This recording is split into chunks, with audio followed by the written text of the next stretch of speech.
يا أيها المزمل قم الليل إلا قليلا نصفه أو انقص منه قليلا أو زد عليه ورتل القرآن ترتيلا إنا سنلقي عليك قولا ثقيلا إن ناشئة الليل هي أشد وطئا وأقوم قيلا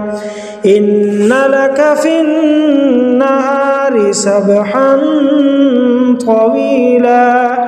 واذكر اسم ربك وتبتل إليه تبتيلا رب المشرق والمغرب لا إله إلا هو فاتخذه وكيلا واصبر على ما يقولون واهجرهم هجرا جميلا وذرني والمكذبين أولي النعمة ومهلهم قليلا إن لدينا أنكالا وجحيما وطعاما ذا غصة وعذابا أليما يوم ترجف الأرض والجبال وكانت الجبال كثيبا مهيلا إنا أرسلنا إليكم رسولا شاهدا عليكم كما أرسلنا إلى فرعون رسولا فعصى فرعون الرسول فأخذناه أخذا وبيلا فكيف تتقون إن كفرتم يوما يجعل الولدان شيبا السماء منفطر به كان وعده مفعولا إن هذه تذكرة فمن شاء اتخذ إلى ربه سبيلا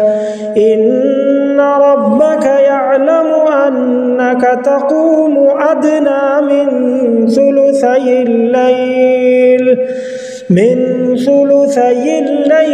ونصفه وثلثه وطائفة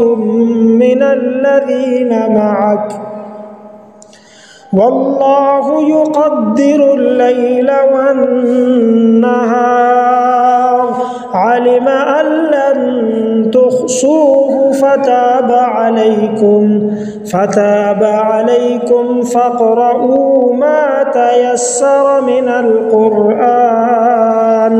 علم أن سيكون منكم مرضى وآخرون يضربون في الأرض يبتغون من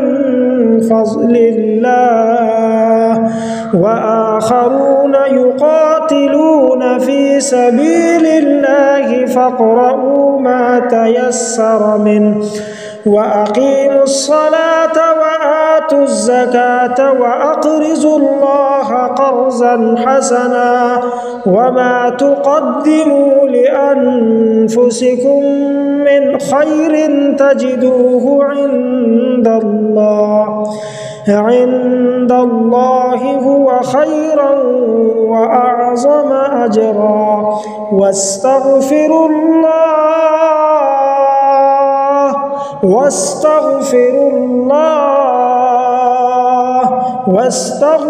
الله إن